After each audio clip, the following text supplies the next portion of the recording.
Nous sommes sur ITI FM en compagnie d'Hélène Tual, diététicienne à la direction de la santé. Bonjour Hélène. Bonjour. Nous allons parler aujourd'hui du sel dans nos assiettes. Alors, ça. est-ce que vous pouvez nous parler un petit peu de vous et de ce que vous faites à la direction de la santé ? Alors, à la direction de la santé, je suis diététicienne. Je travaille sur les programmes de prévention où on a comme objectif de limiter le surpoids et l'obésité en Polynésie française. D'accord. Donc aujourd'hui, le sujet, c'est le sel dans nos assiettes. De quoi parle-t-on quand on parle de sel dans nos assiettes ? Quand on parle de sel dans nos assiettes, on parle du sel qu'on utilise dans la cuisine pour rehausser la saveur des plats. Et on parle aussi du sel qu'on va trouver dans les produits industriels, qu'on utilise en fait pour la conservation de ces produits et qu'on ne mesure pas forcément au niveau du goût. D'accord. Et quelles sont les moyennes de consommation de sel en Polynésie française ? On n'a pas d'études clairement définies pour présenter un chiffre exact sur la consommation de sel, mais on sait, vu les habitudes alimentaires en Polynésie, qu'on est bien au-delà des recommandations internationales. Les recommandations, elles sont d'à peu près 6 grammes de sel par jour, ce qui équivaut à une petite cuillère de sel sur la journée. Avec la consommation de produits industriels, l'utilisation parfois abusée de sel sur les préparations, on monte facilement à 12-15 grammes par jour. Effectivement, c'est une forte consommation. Ça peut augmenter très vite sans qu'on s'en rende compte. D'accord. Est-ce qu'il y a des conséquences du coup sur la santé ? Les conséquences de la consommation de sel, enfin l'excès de consommation de sel, oui, il y en a sur la santé et c'est ce qu'on veut montrer à travers cette campagne, sensibiliser la population sur le lien direct entre l'abus de sel au quotidien et les problèmes d'hypertension artérielle. L'hypertension artérielle, c'est l'augmentation de la tension du sang sur les vaisseaux et sur les artères. Et ça peut, si ce n'est pas dépisté ni traité, développer des complications graves qui sont les maladies cardiovasculaires et l'accident vasculaire cérébral qui peut conduire à la mort.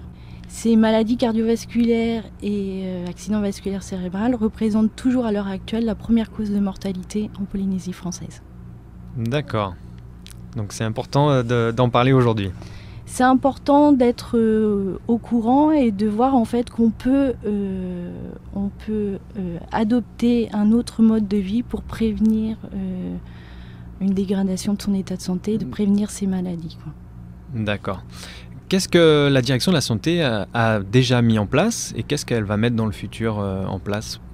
Alors, cette campagne de sensibilisation, on la développe depuis déjà quelques années. Il y a beaucoup d'actions qui ont été menées auprès des écoles, auprès des cantines, justement pour les accompagner à réduire l'ajout de sel sur les préparations proposées aux élèves dans les années passées. Aujourd'hui, on accentue en fait notre travail aussi dans le milieu des entreprises en encourageant en fait les entreprises à développer des démarches pour améliorer le bien-être et la santé des salariés. Ça passe notamment pendant cette campagne par des ateliers diététiques qui sont proposés aux salariés pour répondre à leurs questions sur l'alimentation et sur le sel justement. C'est aussi un accompagnement des cuisiniers pour développer d'autres techniques culinaires pour justement réduire l'ajout de sel dans les préparations et faire en sorte quand même que ce soit bon pour les salariés. C'est souvent le problème qu'on rencontre. Souvent les personnes nous disent mais si je mets plus de sel en fait c'est fade. Voilà. Donc il y a déjà un frein pour réduire sa consommation de sel et nous on travaille en fait pour encourager les personnes à utiliser d'autres techniques, d'autres techniques culinaires afin de donner du goût au plat, quoi. Afin de donner du goût au plat. Voilà. Et je crois qu'il y a aussi des campagnes de publicité qui vont être mises en place. Alors ces campagnes de publicité, elles sont en place. Vous pouvez les voir tous les jours depuis le 27 février, donc à la télé, à la radio, qui vous sensibilisent sur les méfaits de la consommation excessive de sel. Je tiens à le dire, vraiment, on n'est pas à sensibiliser les personnes pour ne plus manger de sel. C'est pas du tout le message qu'on veut passer.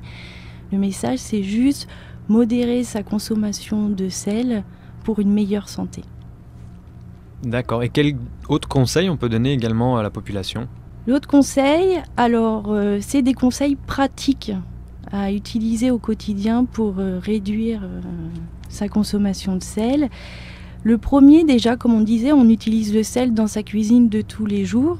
C'est de laisser sa salière au placard, enfin en tout cas d'essayer de la tenir le plus longtemps dans son placard et de favoriser plutôt l'utilisation donc, des épices, des aromates qu'on va trouver facilement dans notre quotidien au marché.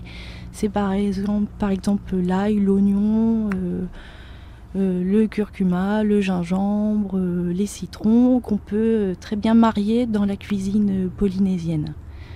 Donc ils vont pallier au manque de saveurs apportées par le sel et qui vont développer au contraire d'autres saveurs aussi qu'il faut savoir apprécier.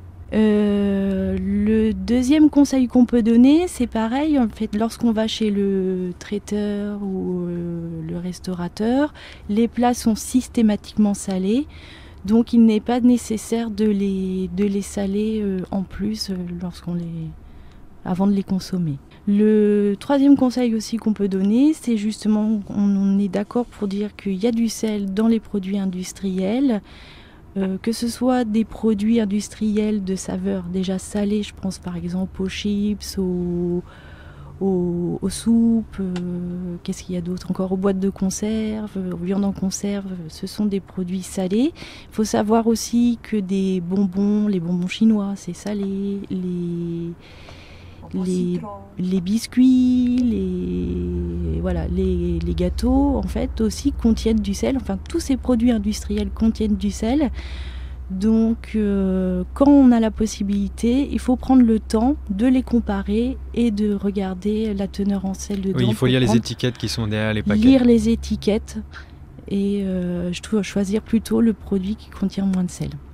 D'accord. Je pense qu'on a fait le tour de la question. Voilà, on a fait le tour de la question. Peut-être juste rajouter aussi que c'est important donc que chacun prenne conscience de sa consommation de sel et essaye, si elle est excessive, de trouver des petites techniques pour réduire sa consommation de sel.